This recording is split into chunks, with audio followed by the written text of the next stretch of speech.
We just got done talking about fatty acids, and so now we want to take a look at a close derivative of fatty acids, and that is a soap. So if we're thinking about a fatty acid, a soap is going to be very similar. It's just going to have charges on the head of it. So let's take a look at a few features of our soap here. So this is a saponification reaction, which is something you saw back in chapter 13. But if we take a fatty acid, okay, so we've got a fatty acid here, add it to a very strong base. So sodium hydroxide has that hydroxide in it, means it's strong. When these react, then if you can remember, acids donate protons, so it's going to send the proton here, and I end up with 1, 2, 3, 4, 5. 1, 2, 3, 4, 5. I end up with, a fatty acid all over again, but it's not a fatty acid anymore. Now it's been deprotonated, sodium ion, and then H plus OH gives me a water. And so what I see up here is a fatty acid, and what I see down here is a soap. And the crucial difference is this charge that shows up. If you remember from chapter 13, we would say that this acid has been deprotonated or lost a proton, and so now it has become a molecule that we would say is amphipathic. This is a polar head here that's able to interact with water, and this is a nonpolar tail which is able to interact with nonpolar hydrocarbon-like molecules. So that is how I make a soap.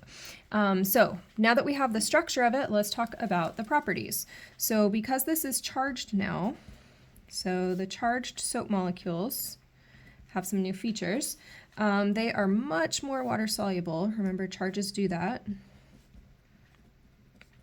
So much more water soluble than my fatty acid. Okay, and a simple way of sketching out these structures would be to have our polar head and then our nonpolar tail. This polar head has a negative charge on it, and the sodium would just be floating off somewhere. All right, like we set up here, these are amphipathic molecules, which a fatty acid is not, but a soap is. And these assemble into micelles. There's micelles if you have makeup, micellar water. Same word. So these micelles in water would end up looking roughly like this. And this is based on the principle that we've talked about, like attracts like. So when I drop a whole bunch of these polar head, nonpolar tails into water, well, water is really polar, right? And so wherever you have water, those polar heads are going to be attracted to the water. And remember, they have negative charges on them. So we've got all of these, and meanwhile, their tails are all nonpolar, and so the tails are going to be attracted to each other as well.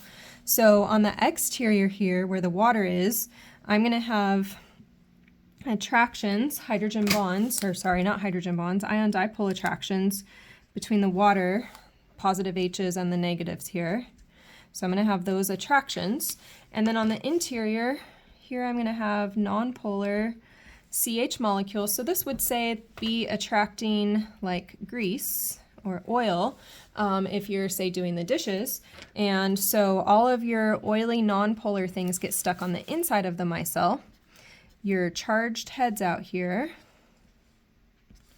these charged heads are attracted by ion dipole attractions to water, and so we're able to make these little basically bubbles or micelles that trap the greasy stuff and wash it away in the water. And we've got a nice blown up picture here of this. Hopefully your graphics come out better than mine, but these are my surface charged heads here.